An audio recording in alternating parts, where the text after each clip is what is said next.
தமிழ் மக்களுக்கு வணக்கம். இப்போது ஓடிபியில் காண இருப்பது திமுக நடத்தக்கூடிய முப்பெரும் விழாவை கலாய்த்த அண்ணாமலை.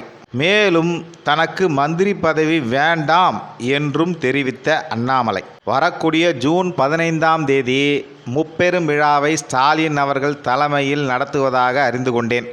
ஆரம்பத்தில் இந்த திமுகவுடைய முப்பெரும் விழாவை 14ஆம் தேதி வைப்பதாகத்தான் இருந்ததாம். ஆனால் போன வருஷம் இதே ஜூன் 14ஆம் தேதி தான் பண மோசடி வழக்கில் செந்தில் பாலாஜியை கைது செஞ்சாங்க.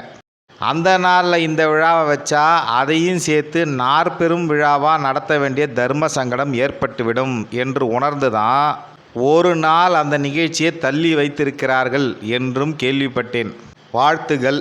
மின்சார கட்டணத்தை பல மடங்கு உயர்த்தி கோவை மாவட்டத்தின் சிறு குறு தொழில்களை நசுக்கி அழித்து விட்ட திராவிட முன்னேற்றக் கழகம் ஸ்மார்ட் சிட்டி திட்டத்துக்காக மத்திய அரசு வழங்கிய நிதியை சரியாக பயன்படுத்தாமல் நல்ல சாலை வசதிகளை கூட செய்து தரவில்லை.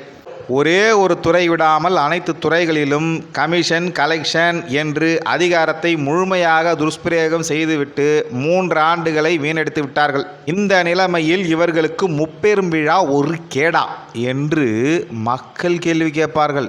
கல்வியிலும் தொழில்துறையிலும் கோலோச்சிய கோவை மாநகரம் திமுக ஆட்சியில் செயலிழந்து கிடைக்கிறது. கடந்த 30 ஆண்டுகளில் கருணாநிதி அவர்களின் தேர்தல் வாக்குறுதியில் அத்திக்கடவு திட்டம் என்ற ஒரு வரி கட்டாயம் இடம்பெறும். அந்த அத்திக்கடவு திட்டத்தை கிடப்பில் போட்டுவிட்டது திமுக. அது குறித்து எந்த விதமான நடவடிக்கையும் இதுவரை எடுக்கவில்லை. சிறுவாணி, நொய்யல், கௌசிகா நதிகள் பாழ்பட்டு கிடக்கின்றன. அதை பற்றிலாம் திமுகவுக்கு கவலை கிடையாது. மின்கட்டணம் உயர்வால் விசைத்தறி தொழிலாளர்களின் வாழ்வாதாரம் முற்றிலும் பாதிக்கப்பட்டுள்ளது.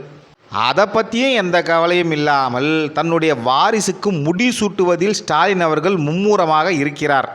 கோவை மாவட்டத்திற்கு உடனடியாக தேவைப்படுவது நல்ல சாலை வசதிகளும் குடிநீர் பஞ்சத்திற்குமான தீர்வுதான்.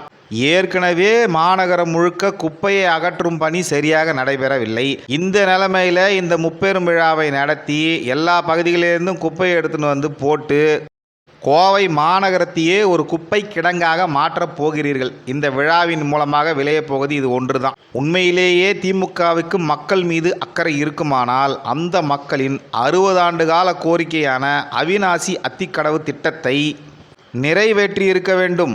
அங்கிருக்கும் நீர்நிலைகளை சரிப்படுத்தி தண்ணீர் பஞ்சத்தையும் போக்கியிருக்க வேண்டும். சிறுவாணி ஆற்றின் குறுக்கே கேரள கம்யூனிஸ்ட் அரசு தடுப்பணை கட்டுவதை தடுத்திருக்க வேண்டும். சாலை வசதிகளை மேம்படுத்தி விபத்துகள் நடப்பதையும் தடுத்திருக்க வேண்டும்.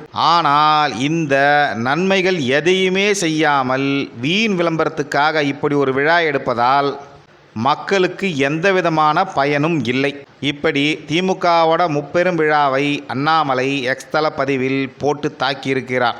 அடுத்ததாக பத்திரிகையாளர் பிரகாஷ் எம் சாமி அவர்கள் ஒரு யூடியூப் சேனலுக்கு கொடுத்த பேட்டியில் அண்ணாமலை அவர்களுக்கு ஏன் மந்திரி பதவி கொடுக்கவில்லை என்ற கேள்விக்கு பதிலளிக்கும் போது தனக்கு வந்த தகவல்களின்படி மத்திய மந்திரிகளுக்கான பட்டியலில் அண்ணாமலை அவர்களின் பெயரும் இருந்ததாகவும் அது குறித்து அண்ணாமலையிடம் சொன்னபோது சிறிது அவகாசம் கொடுங்கள், யோசித்து சொல்லுகிறேன் என்று சொன்னதாகவும் தெரிகிறது.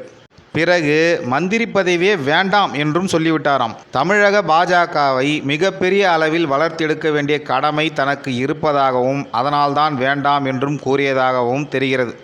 மோடி அவர்களிடம் பேசும்போதும் அண்ணாமலை அவர்கள் மந்திரி பதவி வேண்டாம் என்று சொன்னதற்காக என்னை மன்னித்து விடுங்கள் என்று சொன்னதாகவும், அதற்கு மோடி அவர்கள் பதவிக்காக எல்லாரும் அடிச்சிக்கிறாங்க, ஆனால் நீங்கள் கட்சி பணிக்காக பதவி வேணான்னு சொல்கிறீங்க, உங்களை பாராட்டுகிறேன் என்று சொன்னதாகவும் பிரகாஷ் எம் சாமி அவர்கள் தெரிவித்தார்.